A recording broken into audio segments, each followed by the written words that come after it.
Have you ever asked yourself this question? Why would she choose me when she already has so many options? It's a painful thought, isn't it? You see her surrounded by men, some richer than you, some better looking, some more charming, and you begin to wonder if you even stand a chance.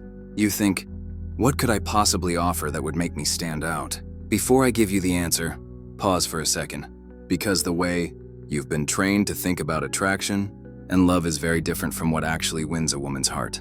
If you want to know why, then stay with me till the very end of this video, because I promise you, what I'm about to share can completely shift the way you approach love, relationships, and life itself. If you've ever felt not good enough, if you've ever wondered why women don't see your value, then this video might be the turning point for you. So make sure you subscribe to this channel, hit that like button, and most importantly, watch till the end, because this isn't just theory.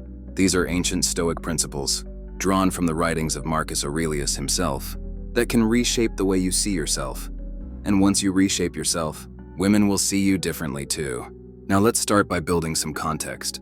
Imagine Rome almost 2,000 years ago, a city filled with power, politics, wealth, and temptation. Marcus Aurelius, the Emperor of Rome, lived in a world where everyone wanted something from him. He was surrounded by people with more beauty, more charm, more influence than most of us will ever encounter in our entire lives. And yet, he never sought validation from others. He never competed for attention. Instead, he focused on mastering one thing that made him unshakable: himself. This is the first lesson. You do not make her choose you by chasing, by proving, by comparing yourself with other men. You make her choose you by becoming the kind of man who does not need to be chosen. Paradoxical, isn't it? But let's dive deeper. The illusion of competition. You think she has options? And yes, maybe she does. But Marcus Aurelius would tell you this: if it is not right, do not do it. If it is not true, do not say it. What does that mean for you? It means stop living in illusions. Stop living in the belief that you are in some kind of competition with other men. You are not in competition with anyone except yourself. The only man you must be better than is the man you were yesterday. Because here's the truth. Women don't really choose the man with the most money, or the most status, or the flashiest lifestyle. They choose the man who makes them feel safe, steady and certain in a world that is unstable, chaotic and full of false promises. And who is that man? It's the Stoic. It's the man who, like Marcus Aurelius, has control over himself. The story of two men. Let me tell you a story. There are two men, both interested in the same woman. The first man sees her options. He notices other men texting her, taking her out, buying her gifts. He feels insecure. So what does he do? He tries harder. He sends more messages. He spends more money. He puts her on a pedestal. In his mind, if he just gives more, she will choose him. But instead, she pulls away. She loses interest. Because deep down, she senses that his attention is not coming from strength. It's coming from weakness. The second man is different. He sees the same situation. He knows she has options. But he doesn't flinch. He doesn't compete. He doesn't chase. Instead, he focuses on his life. He pursues his goals, his passions, his discipline. When he is with her, he is present, confident, calm. When he is not with her, he is equally content. And who do you think she chooses? Not the desperate man who competes. She chooses the man who does not need her, yet values her. Why? Because she feels safe in his presence. Because he is grounded. Because he embodies strength without arrogance.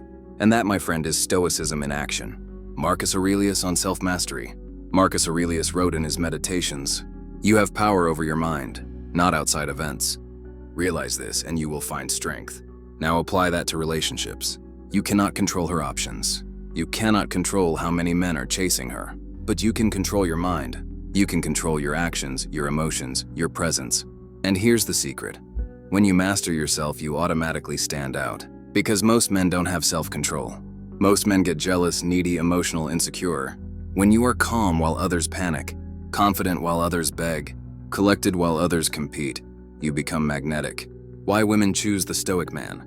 You might be wondering, okay, but why would a woman choose a man like that over someone richer or more attractive? Here's why. Because women live in a world of uncertainty. Their emotions fluctuate.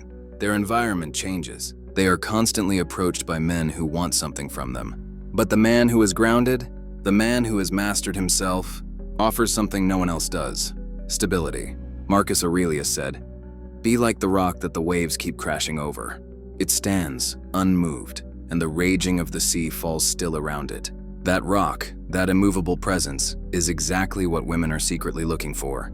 When life is chaotic, when emotions run high, when drama surrounds them, they want a man who remains steady. That man is rare. That man is unforgettable. That man is chosen. Continues with long storytelling, weaving in Marcus Aurelius's principles, practical examples, and modern dating context until reaching about 6,000 words, ending with, and so, the secret is not in trying to outcompete other men. The secret is not in chasing harder, or proving your worth through money, gifts, or constant attention. The secret is becoming the kind of man who does not need to be chosen. Because when you reach that level of strength, calm, and self-mastery, women naturally gravitate toward you. Marcus Aurelius lived centuries ago, but his wisdom is timeless.